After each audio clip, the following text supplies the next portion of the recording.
ସକାଳ ଈଶ୍ୱର କୁମାର ପରିଡ଼ା ଶ୍ରୀମନ୍ଦିର ସେଣ୍ଟର ସ୍କୁଲର ଛାତ୍ର ଅଟେ। ମୁଁ ଆଜି ବିଜ୍ଞାନର ଉପକାରିତା ଅପକାରିତା ବିଷୟରେ କହିବାକୁ ଯାଉଛି।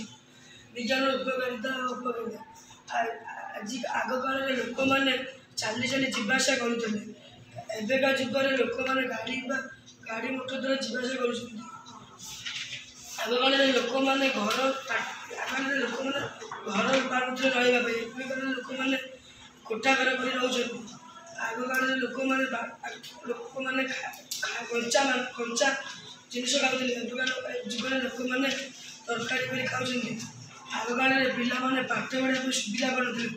ଏବେକା ଯୁଗରେ ପିଲାମାନେ ପାଠ ପଢ଼ିବା ପାଇଁ ଘର ପାଉଛନ୍ତି। ମୋବାଇଲ ଫୋନ୍ ସ୍ମାର୍ଟ ବୋର୍ଡ଼ ଇତ୍ୟାଦିରେ ପାଠ ପଢ଼ି ପାରୁଛନ୍ତି। ଆଗକାଳରେ ଦୂର ସ୍ଥାନକୁ ସେ ତଥ୍ୟ ପଠାଇବା ପାଇଁ ଗୋଡ଼ ଦ୍ୱାରା ଚିଠି ପଠାଉଥିଲା। ଏବେକା ଯୁଗରେ ଚିଠି ପଠାଇବା ପାଇଁ ଲୋକମାନେ ମୋବାଇଲ ହ୍ୱାଟ୍ସଆପ୍ ଦ୍ୱାରା ମେସେଜ୍ ଦ୍ୱାରା ପଠାଇ ପାରୁଛନ୍ତି। ତ ଏତିକି ମୁଁ ବକ୍ତବ୍ୟ ଶେଷ କରୁଛି।